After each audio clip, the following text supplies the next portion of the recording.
You wrote a piece called Dead Teacher Working, which sort of went around the world. It went viral, as we say now. It went around the world a few times and got huge amounts of traction. Within it, there's a tweet from Aaron Ansuini. And he says, "Hi, excuse me, I just found out that the prof for this online course I'm taking died in 2019. And he's technically still giving classes since he's literally my prof for this course. And I'm learning from lectures recorded before his passing. It's a great class, but what?"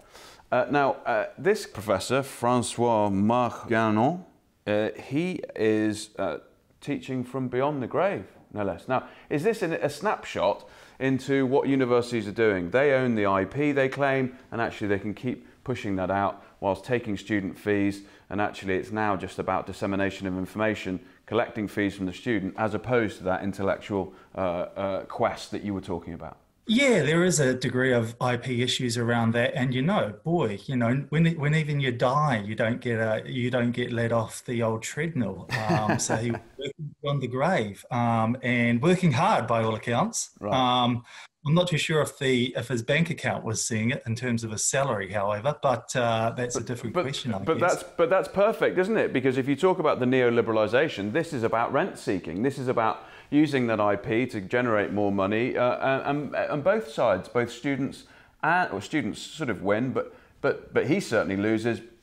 Turns out the business, the university, wins massively. Definitely, except when it goes public and Right. then it's seen for what it is, and it's something that's quite creepy, let's face it. And the student himself, in another tweet, said that he went looking for his professor's email account and instead got a memorial, with a little candle and so forth, and said, "This can't be the same guy. He just gave me a lecture." But, it's indicative, right? It's kind of symptomatic, if you like, of what's happening in universities after the COVID-19 pandemic, where, there's been attempts to do this, what I call learnification. There's been attempts to do this for many years, and there's been a lot of pushback for obvious reasons. But I think that the main reason is that you're treating something that is very kind of intangible quality of a worker as if it was just an exchangeable product and can be put on the internet and you can make use of it as much as you like. And that the person themselves doesn't really matter, it's their output. Their output is what matters, and it's been pre-recorded, so why not use it over and over and over? So what's really scary is about the logic, the management decision-making behind that decision to use a deceased person's material for teaching purposes.